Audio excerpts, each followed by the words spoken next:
Habló el expresidente Correa acerca de la coyuntura actual. ¿Quién va a ganar, Luisa o Noboa? Las encuestas ponen a ambos en el primer lugar y posiblemente con ganar en una sola vuelta, pero lo que ha colmado tanto es que la encuesta que pagó Guillermo Lazo puso primero a Luisa González. De todos estos temas va a hablar el expresidente Correa. Lo invito a quedarse hasta el final de este video, dejar su me gusta y suscribirse para que este video llegue a más ecuatorianos. Escuchemos. Revisando el tema de las encuestas, hoy último día para hablar de encuestas, legalmente dice la ley que hoy podemos hablar de encuestas, ya mañana no.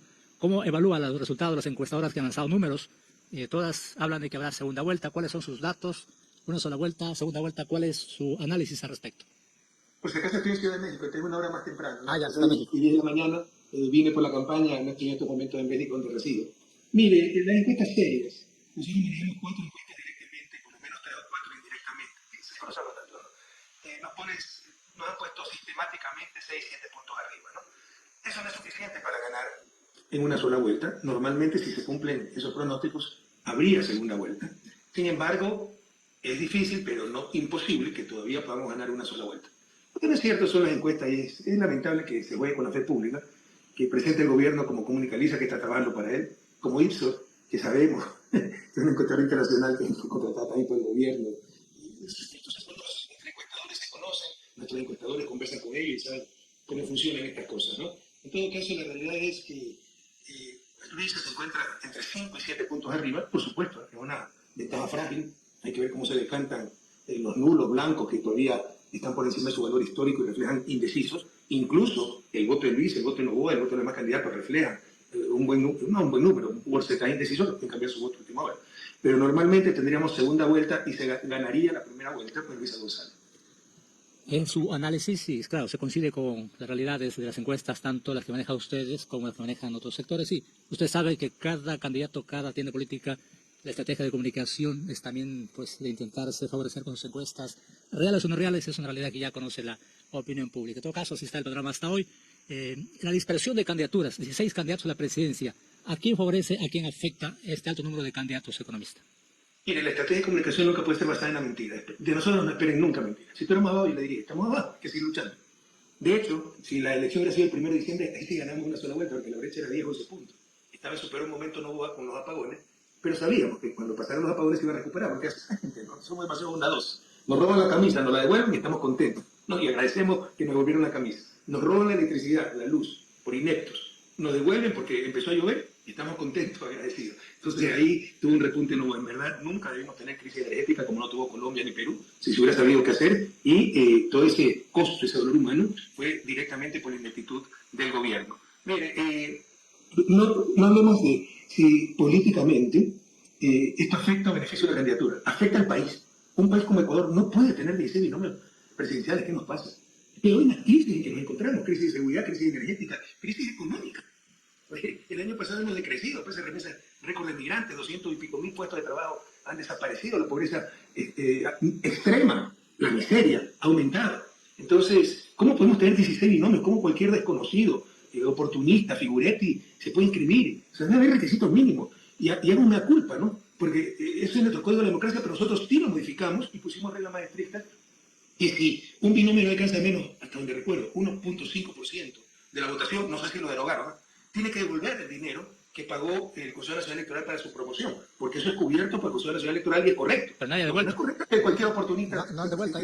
¿no? Sí, hay gente que se ha sacado de ese porcentaje, pero no ha pasado nada. Se ha sacado. Bueno, ya así destruyeron al país los últimos años, ¿no? Como yo no he vivido allá, no estoy al tanto de todo, pero parece que lo han retirado, porque si no, no hubiese binomio. Pero en todo caso hay que volver a poner esos requisitos mínimos, mucho, incluso más estrictos, que no supere el 5%, tendrá que devolver lo que le pagó el pueblo ecuatoriano, que el Consejo Nacional Electoral utiliza plata del pueblo ecuatoriano, el petróleo que produce Sucumbíos en una provincia tan rica, ¿no? Y no puede ser desperdiciado en cualquier oportunista. Entonces, la reflexión de base es que no a quién perjudica o beneficia, probablemente nos beneficia a nosotros, porque tenemos un voto duro muy, muy importante y se dispersan nuestros adversarios. Pero ese no es el punto, perjudica al país. Y son cosas que tenemos que cambiar. Pero en la segunda vuelta el panorama cambia, porque ese voto se va a otra tendencia y no suben el techo que en las últimas elecciones han tenido. ¿Tienen ese análisis, esa preocupación posible en la segunda vuelta? Siempre hay esta preocupación, pero mire, uno hace lo que tiene que hacer. Ya el resto depende de los electores. Si los electores quieren votar por un muñeco de cartón, ¿qué podemos hacer? que nos ha mentido, o sea, es mentiroso por doble vía. Hizo lo que dijo que nunca iba a hacer. No voy a subir impuestos, subió 3 puntos vendidos. Y di que para seguridad, cada punto de IVA $600 millones, $1.800 millones recogió. ¿Dónde está? Para seguridad. Fue para el acuerdo con el Fondo Monetario y para de externa, no nos engañemos, ¿no? Que no va a subir el precio de combustible, subir. Y nunca hizo, ¿no? Que vamos a superar la crisis eléctrica en 9 meses, y tuvo 14 horas con cortes de luz hasta diciembre. ¿Y qué es lo que no hizo? No, hizo lo que dijo que no iba a hacer, ¿no? ¿Y qué es lo que no cumplió? Pero lo de la crisis eléctrica es lo que no cumplió. Y nunca hizo lo que dijo que iba a hacer. Superaremos la crisis eléctrica en 9 meses. No superó nunca. Los jubilados recibirán como jubilación mínima un salario básico, mamá. La madre embarazada recibirá un bono. Bueno, yo creo que las madres embarazadas, para esperar el bono, ya tienen como 18 meses de gestación para ver si le llega el bono. O sea, todo fue una gran mentira. Entonces, si votan por alguien haciendo, ya que podemos hacerlo político honesto. Comparen, que ha tenido tan poquito tiempo. Comparen mi primer año de gobierno. Revisen el video, hay informes de la Nación. Fue el primer año de Novoa. ¿Sabes? Nosotros nos cansamos de cumplir promesas de campaña. Ya hemos hecho intervenido las carreteras, un plan de emergencia. Ya los niños de educación básica acudieron a la escuela con libros gratuitos, desayuno escolar, con uniforme. Ya se empezó a rescatar el tren de Alfaro, se empezaron el puente Bahía San Vicente, el puente de Tachina, binacional, perdón, en Esmeralda, el puente Tachina, y tantas cosas más. Compadre, ya se puede ver claramente cómo un país paró de retroceder, empieza a avanzar en la dirección correcta, no en la misma dirección de siempre hacia la vida. Ahora son todo retrocesos, todo es fracaso. Entonces, insisto, ya depende del elector, ¿no? Por ejemplo, cuando se votó por un banquero como Lazo, ¿qué esperaron de un banquero como Lazo? Nosotros hacemos lo que podemos, honestamente. El mejor binomio, el mejor programa, la mejor propuesta, el mejor equipo, la mejor carta de presentación, 2007-2017, la década ganada. ¿Cuándo vivían mejor? ¿En esta tragedia o en nuestro gobierno? Y ya el resto corresponde al elector responsable. Economista, usted como un estadista, como un analista, ¿por qué ese fenómeno entonces en nuestro país, con todo lo que usted comenta, por qué no tiene opciones? Está ahí en la palestra. Esto es un caso de estudio. El gobierno de Novoa es peor que el de Lazo. Novoa es un incompetente completo. Y estamos en una época donde la incompetencia, las graves limitaciones, se confunden con genialidad. Un tipo que no puede hablar 3 palabras seguidas, sin teleprompter se pierde, no tiene idea, no tiene nada. Lo confundimos como un genio. Por favor, un impreparado total. Eso es un caso de estudio. Yo lo he dicho en varias entrevistas. Pero lo que sí es cierto es que hay características muy especiales de la psicología ecuatoriana y latinoamericana y de la cultura política ecuatoriana que se ha degradado mucho. La psicología ecuatoriana, los odiadores, prefiero tener 24 horas de luz a que vuelva a correr. O sea, prefieren que le maten a los hijos, que no haya atención en hospitales, que no tengan energía, que no haya empleo, que tengan que mirar, pero que no vuelva a correr. O sea, eso es absolutamente irracional. Ya que podemos hacer frente a eso, le han inoculado tanto odio en el corazón y ya no reflexionan, ¿no? Y la cultura política se ha degradado. La cultura política es los estándares con que elegimos, la racionalidad. Y la política, queridas hermanas y hermanos sucumbidos, es clave para el desarrollo. No, que yo estoy contra la política. No, estén contra la mala política, si no están contra ustedes mismos. O sea, por la mala política es que estamos desarrollados. Y Ecuador es el mejor ejemplo. En 10 años, 2007 a 2017, fuimos líderes en América Latina. Y éramos los primeros de muchas cosas. Reducción de pobreza, reducción de desigualdad, crecimos más que el promedio de América Latina. Teníamos el segundo mejor sistema de carreteras, solo nos ganaba Chile. Teníamos la quinta mejor matriz energética, sistema energético del planeta, sobre Francia con energía atómica, sobre Brasil, sobre México, sobre todo América Latina. América Latina éramos los primeros. Teníamos tantas cosas donde éramos los primeros en América Latina y en algunos casos incluso a nivel mundial. Nuestro programa de beca solo era superado por el de Dinamarca con respecto al tamaño de la economía, ¿no? Entonces, con todos estos logros, ¿ya? O sea, Ecuador va a ser un caso de estudio, porque ustedes pueden ver cómo un buen gobierno hizo avanzar tanto un país y cómo tres malos gobiernos lo han hecho retroceder tanto.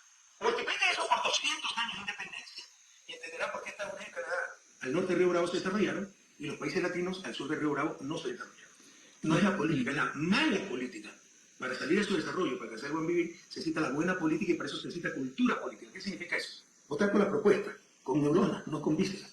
Rechazar la inmoralidad, pero aplaudimos la cultura de la trampa, la zapada. O sea, no ves un sapo, está acostumbrado a patear al perro, niño rico, a manejar hacienda bananera y así maneja el país. Destituyó a su vicepresidenta, todo el mundo sabe que es inconstitucional. Nombró a dedo 2 vicepresidentas, todo el mundo sabe que es inconstitucional. No pidió licencia para ser candidato rompiendo descaradamente la ley y no pasa nada. Entonces, mientras aplaudamos la zapada, la trampa, la destrucción del Estado de Derecho, seguiremos en ese desarrollo. Entonces, eso es parte de la cultura política. Rechazar esa clase de inmoralidades. Un tipo como Novoa, en un país del primer mundo, no tendría medio voto. Los datos estadísticos que se están mostrando para estas elecciones dan cuenta de que los votos o los jóvenes representan un 22%, solo de 18 a 29 años. Sumémosle los 16 que pueden votar ya pues, de manera voluntaria. Entonces, este rango de población es el que va a inclinar la balanza, y ya lo hizo en la pasada elección. Esta vez lo va a volver a hacer. ¿No cala el mensaje de la Revolución Ciudadana en este sector de la población? Por ahí un poco puede ir el... En buena hora sí ese segmento decide porque le ganamos ese segmento a Novoa. Ahí tienen ustedes la votación. Es un mito que Novoa nos gana entre los jóvenes. No es verdad. ¿Ya? Nosotros le estamos ganando a nivel nacional. Paradójicamente, donde nos gana ampliamente Novoa es los mayores de 65 años. Y estamos averiguando por qué. Y son las mentiras que han impuesto todos estos años. Que nosotros quebramos allí. El día estaba quebrado. Nosotros fortalecimos, lo modernizamos, lo pusimos en América Latina. 1 millón más de afiliados, pasó de 1,5 millones a 2,5 millones, 3 millones. Creamos el banco del afiliado que daba crédito hipotecario. Ya las parejas recién casadas después de 3 años podían tener su casa en lugar de pasarse 30 años alquilando, ¿no? Nunca nos atrasamos en los pagos patronales. Nos invertían en nuestros bonos. El IES nunca se falló en el pago. Eran grandes inversiones para el IES. En lo que sí algunas veces se atrasaba, porque era cantidad inmensa, además absurdos técnicos, en el 40% de las pensiones jubiladas que tenemos que subsidiar, y eso eran 1.000 millones anuales. O también lo que siempre rechacé porque era una ley mañosa, pero hay que cumplir así sea mañosa.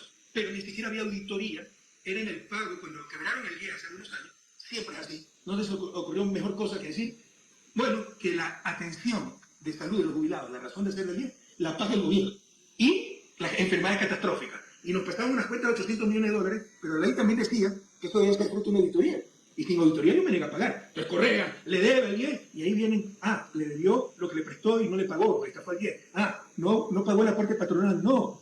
Eran todas estas cosas que además son absurdos. Estamos en el mismo barco. Estos creen que el hueco en la popa, si hacemos un hueco en la proa y sacamos ahí la madera para tapar el hueco en la popa, el barco no se va a hundir. El barco se va a hundir de todas formas si estamos en el mismo barco. Entonces, no es con esta tapada que se solucionan las cosas. ¿Quiebran el 10? No, entonces el gobierno que pague la atención de salud de los jubilados y las enfermedades catastróficas. Y el gobierno es parte del Estado y el 10 también es parte de ese mismo Estado. Entonces, por eso perdemos ante los jubilados. Pero ahí es donde perdemos ese segmento. Sí, la juventud, entre los jóvenes le ganamos a Novoa y además tenemos un apoyo proporcionalmente más alto que nuestro promedio de apoyo en general.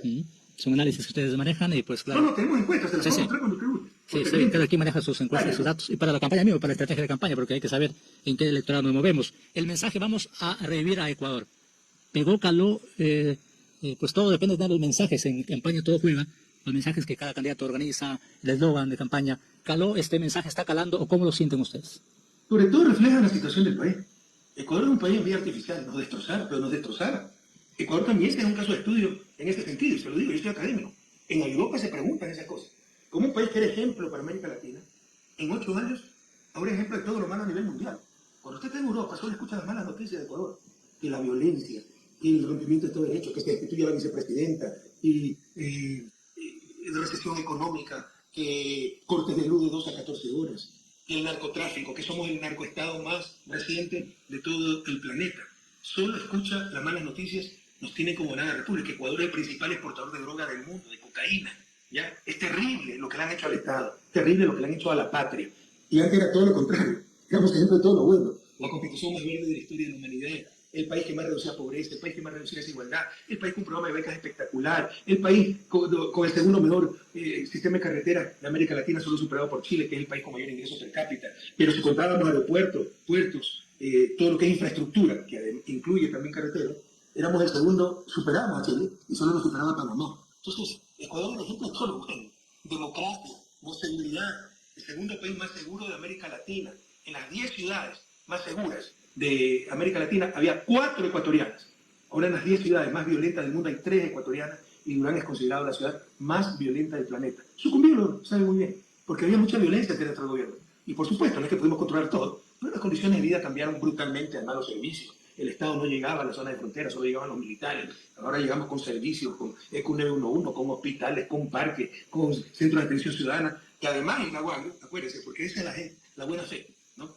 Eso era un centro comercial que un alcalde incompetente del MPD empezó a hacer y se quedó varado. Yo lo podía dejar ahí, lo podía judicial, decir que fue peculado, como han hecho con nosotros cuando ha faltado un ladrillo en una escuela. Porque si usted quiere perseguir en el sector público siempre lo puede hacer. Entonces es mala fe, no es recta intención, no es una buena actitud. ¿Qué hicimos? Resolver el problema. Le pagamos al municipio lo que había invertido Presta ser un adversario del MPD. Y acabamos la obra ya no como un ridículo centro comercial, que tenía hasta un nombre en inglés, recuerdo, sino como un centro de atención ciudadana. Entonces se transformó Sucumbío como servicio ciudadano, ¿no? Entonces, es día y la noche, que Ecuador será caso de estudio. Nunca he visto una destrucción tan rápida de un país en época de paz. Y eso es lo que quiere decir revivir Ecuador. Nos tienen que artificial, estamos al borde de la vida. Somos el encuestado más reciente del planeta. Tenemos 5 o 6 crisis, crisis de seguridad, crisis energética, crisis económica, crisis democrática, todo destrozado, Estado de Derecho, crisis de servicios públicos, no hay ni hilo en los hospitales para coser a los heridos, crisis moral, por todo lado de corrupción, trampa. Ecuador está con respirador, está en cuidados intensivos y vamos a revivir juntos a Ecuador. Hablando del tema del narcoestado que a nivel nacional ya nos han catalogado así, claro, pues le planteo la inquietud porque es el mensaje que posicionan sus adversarios políticos, que todo empezaría en su gobierno. Usted ya lo ha explicado muchas veces. Un resumen al respecto. ¿Pero por qué? ¿Me podría decir? O sea, ¿de dónde sacan esas cosas? Que mañana dices, no, no, Correa logró tener un país de paz porque lo ayudaron los marcianos. Soy yo el que tengo que demostrar que me ayudaron los marcianos. O sea, si alguien lanza una tontería así, con todo respeto, Víctor, yo sé que usted lo dice para que se informe los radio oyentes, pero que lo demuestre, o sea, ¿qué pruebas tiene? O sea, ¿por qué empezó? Tuvimos el país más seguro hasta el 2017, el segundo más seguro, 5.6 homicidios por cada 100.000 habitantes. En el 2024 2023 tuvimos 44 homicidios por cada 100.000 habitantes. 2023, 38 homicidios. Pero ya en enero, tenemos el enero más violento de la historia. En 24 días, 600 asesinatos. Y extrapola, el año 2025 será el más violento de nuestra historia. Y dice que cuando había paz, que esto empezó cuando había paz. ¿Me puede explicar por qué? Para poder responder además, ¿no? Estamos en una parte... ¿Dónde está la prueba? ¿Dónde está el razonamiento lógico? Ah, es que tuvo paz y nosotros no lo logramos porque son muy inútiles. O sea, el buen alumno, si sacó buenas notas, es porque copió. Y el mal alumno, mediocre, vago, si saca malas notas, es porque no copió. Y ese es el honesto y el buen alumno es el malo. ¿Se da cuenta cómo nos manipulan? ¿Y el caso Metástasis no les da pie para que argumenten aquello Ronnie Aliaga vinculado en ese procedimiento? Mira, yo creo que Ronnie Aliaga ha sido injustamente vinculado. Pero Ronnie Aliaga fue un asambleísta nuestro. Entonces, eso es un asambleísta nuestro, que ya no es. Significa que la violencia actual empezó con nuestro gobierno. ¿Saben lo que está diciendo? Ayer estuvieron acá los acompañantes de asambleístas chamba del gobierno que van armados, sin permiso, sin nada, reconociendo que su vida está en hueva y decir que no existe plan Fénix. Entonces yo le voy a echar la culpa de toda la desgracia del país por Zamba. ¿Qué sentido tiene esto? Me está diciendo que un asambleísta, que 6, 7 años después quedó en el gobierno, que ya no es asambleísta, dicho sea de paso, y yo creo que injustamente ha sido vinculado. Es venganza de la fiscal que tiene chat con ese asambleísta. Pues si este asambleísta era un corrupto, la fiscal era una corrupta, porque esta no es chat que tenía, que le contaba todo. Ya, pero si este asambleísta, supuestamente vinculado al caso Metástasis, asumamos que es verdad, eso significa que la violencia empezó con nuestro gobierno. O sea, porque llueve en Afganistán, significa que en Ecuador tenemos más accidentes de tránsito. No entiendo la lógica. Economista, una pregunta final, porque me dijeron sus asesores de comunicación que seamos muy puntuales en el tiempo, pero una inquietud local, diríamos, una reflexión para que usted se la Son pueda 30 minutos, escuchar. tenemos unos 10 minutos más, tenemos 20 Ya. minutos, no me espero. Sí, un tema, entonces hablemos sobre el tema del Consejo. 30 a las 8, ¿no? Podemos extender un poquito. El Consejo. Algo de tiempo por alargar. Porque acá además cuando empezamos a las 6:10 de la mañana. Ya. Pero no se preocupe, alguna vez empezó 5 de la mañana ahora en México. 7:30. El tema es que tengo que cumplir con las pausas. No, a mí me encanta hablar con... No, si es por su horario... Sí, no, si usted me permite, hacemos una Ya por pausa. a mí me encanta hablar con su cumbido, Ya. así que... Si me permite, entonces, si me permite, hacemos la pausa comercial y tengo un tiempito. No se preocupe. Sí, antes de esta hora tengo que cumplir con ellos también. De ellos vivimos, de ellos sobrevivimos, entonces cumplimos puntualmente con ellos. Por supuesto. A la pausa y seguimos en breve entonces con la entrevista en la parte final con el economista Rafael Correa. Y de momento esto ha sido todo, amigos. Nos estamos viendo próximamente con más información. Saludos y no olvides suscribirse y dejar su me gusta.